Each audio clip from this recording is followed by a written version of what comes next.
Hi, I'm Pat Redding, Game Director for Splinter Blacklist. Today I'll be taking you through the abandoned mill, and we'll look for a few different approaches for tackling this level. We'll be showcasing the three playstyles present in Splinter Blacklist: the Ghost, the Panther, and Assault. First, we'll ghost through this section of the map, which means we'll take a silent, non-lethal approach and use the shadows as cover.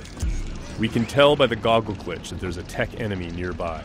This enemy jams our visual signal, rendering our goggles useless for the time being.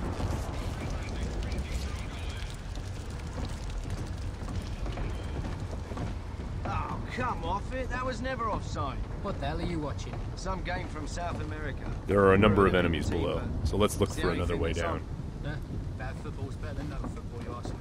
The tech enemy's dangerous. If we get detected, he's also able to deploy recon drones, which can hunt us down and deliver an explosive payload.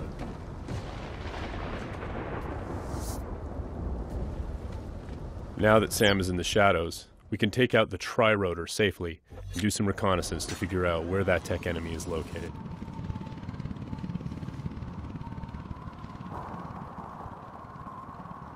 The tri-rotor is equipped with sonar vision and can access areas that are too dangerous or difficult for the player to navigate.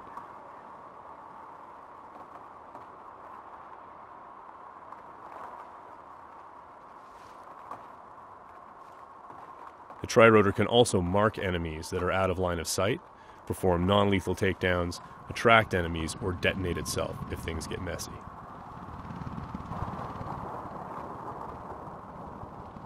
We have to be careful though.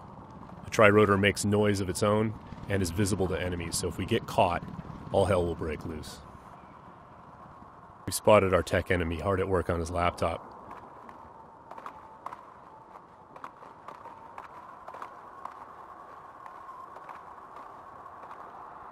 Now we're going to use the sticky shocker to take him out.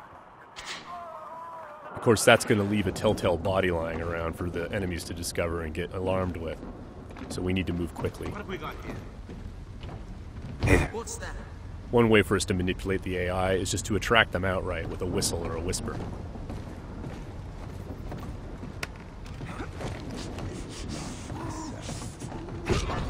Another method that keeps our ghost score intact is to use sleeping gas and other non-lethal gadgets. Because this enemy is standing in the light, this is one way for us to slip past undetected. Stay alert. He's here somewhere. The game detects individual actions that fit within the Ghost playstyle or Panther playstyle or Assault playstyle and awards points accordingly. As always, Splinter Cell is a game about light and shadow and using it both to hide and as a weapon against the enemy. Sam can create shadows when he needs to. Now, as you can see, Sam's iconic night vision goggles are back. Our AI is dynamic, which means when they discover that things are disturbed or not where they're supposed to be, they'll come and investigate. Sometimes the player can use that for their own benefit.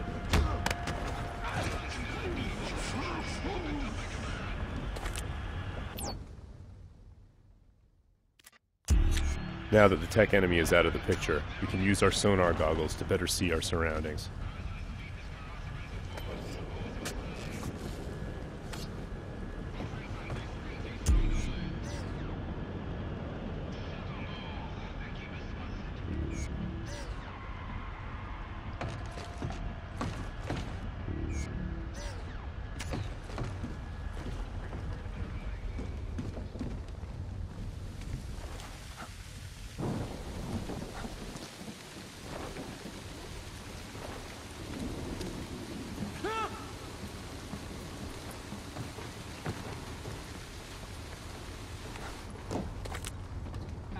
Still breathing.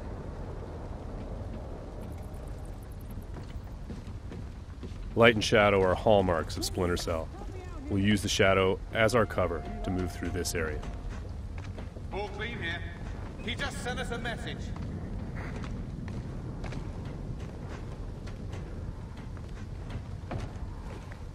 What's your back?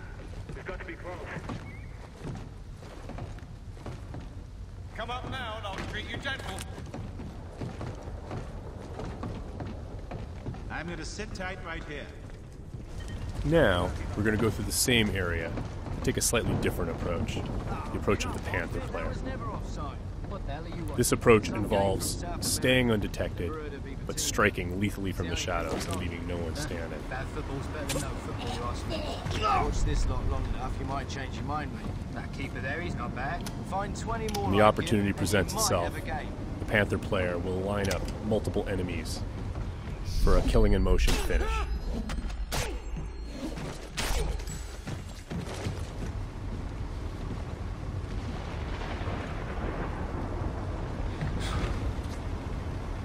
Hey, what? And as with the Ghost, it's still possible to attract and manipulate the AI. It's just the end result is a lot deadlier.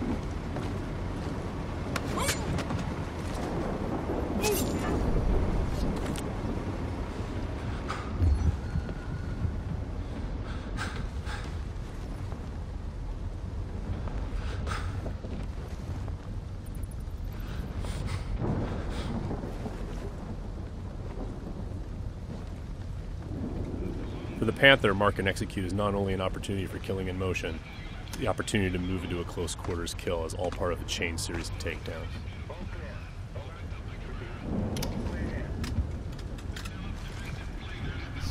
Drone is locked.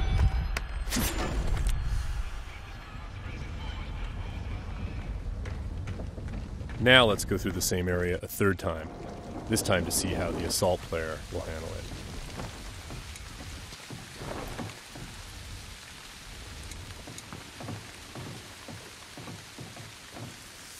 This player is all about taking kinetic action. They don't mind being loud, they don't mind being detected, because they know there won't be any witnesses left behind to say anything about it. We're going to be more aggressive with these guys here and see what happens. Watch this lot long enough, you might change your mind.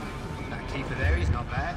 Find 20 more like him, and you might have a game. For the assault player, moving in stealthy into close quarters is just an opportunity to grab an enemy in human shield and use them to soak up some bullets when entering combat. That's not gonna help.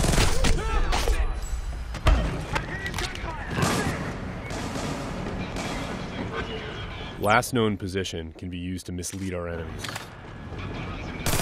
Because we were detected, the enemies are now on alert, and the tech enemy has launched his drone attacks.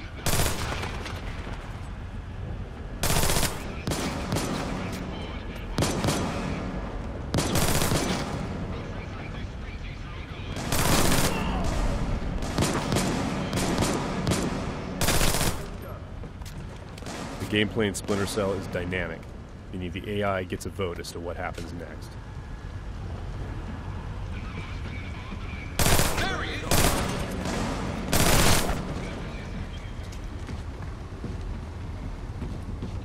Let's keep advancing and take that tech AI out with some hand-to-hand. Drone is locked. That was just a snapshot of what you can expect. Stay tuned for more Splinter Cell news in the weeks to come.